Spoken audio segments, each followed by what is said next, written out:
Welcome to Michigan in Focus. I'm Bruce Walker, Great Lakes Regional Editor for the Center Square. And joining me is the intrepid reporter for Michigan, Scott McClellan. Let's talk about art. We're looking at the budget for Michigan that is proposed and will very more than likely be signed by Governor Whitmer sometime either later this week or possibly next week. It includes a considerable chunk of change for the Midtown Cultural Center in Detroit. And when I say Midtown, I'm talking about the DIA. I'm talking about the Science Museum. I'm talking about the Charles H. Wright Museum as well. Tell me, about how much money are they looking to receive from Michigan taxpayers? I believe it's $12 million. Okay, so they're going to buy another Van Gogh. Is that what we're talking about here?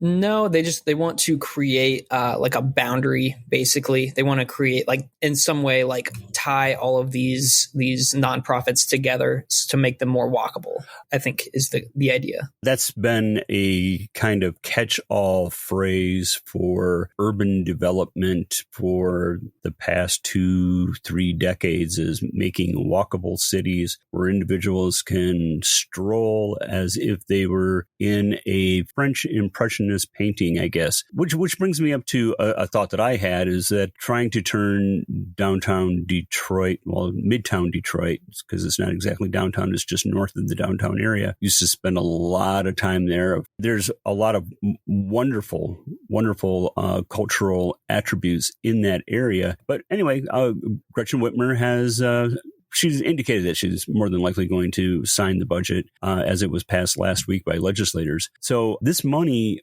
from my understanding, will supplement what is the anticipated $38 million of the first phase. That's just the first phase, Scott, of multiple projects to renovate the Midtown cultural area. So we're talking again about the DIA, the Detroit Science Center, and other museums. But one of the first priorities that they have established is the construction of a $33 million parking structure that will make it possible to park 336 more vehicles.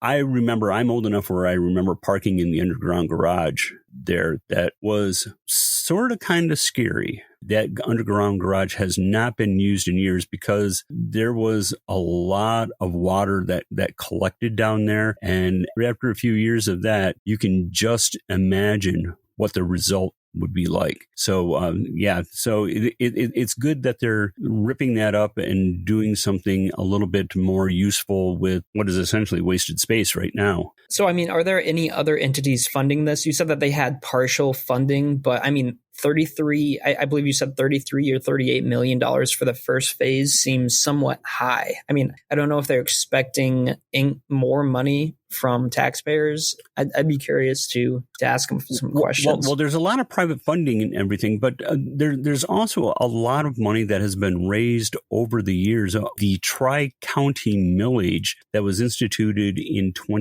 voters approved it in 2012, and that's Macomb, Oakland, and Wayne County residents agreed to be dinged for a millage of 0.02 millage, I believe it was. And that has collected in the first 10 years about $300 million.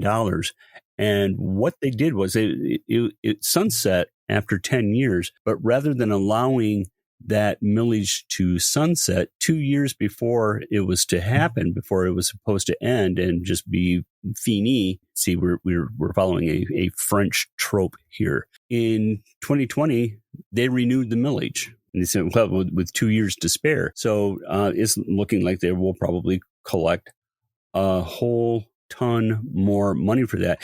And that doesn't just go to Detroit. I mean, they split it between the 3 counties. And but that's still about $100 million that is raised for the cultural landmarks of Wayne County.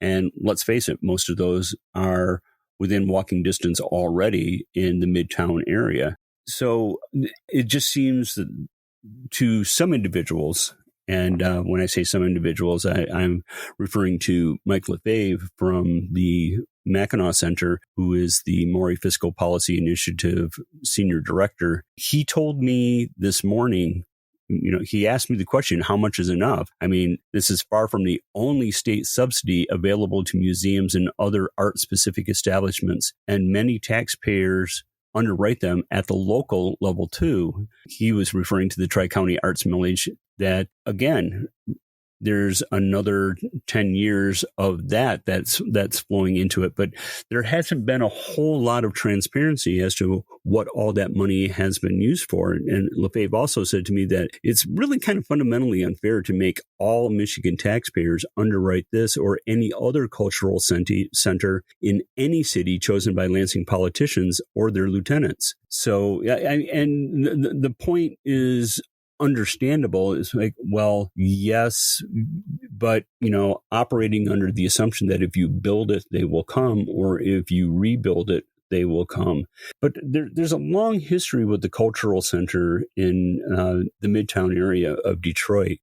The DIA almost shuttered its doors, but for the fact that private money was infused into it from, I believe it was from Edsel and Eleanor Ford, who paid the salaries of the staff in order to keep the DIA open during a couple of years of the Depression. We'll be keeping an eye on that and on the development because, again, there's been some concern. I think it was the Detroit Free Press that actually covered this about a year ago, said that they were concerned the amount of money raised and put into this is not exactly transparent. We're not really sure what is going to transpire from all of the money raised and if we're getting what we're paying for. Listeners can keep up with this story and more at thecentersquare.com. Please subscribe and thank you for listening.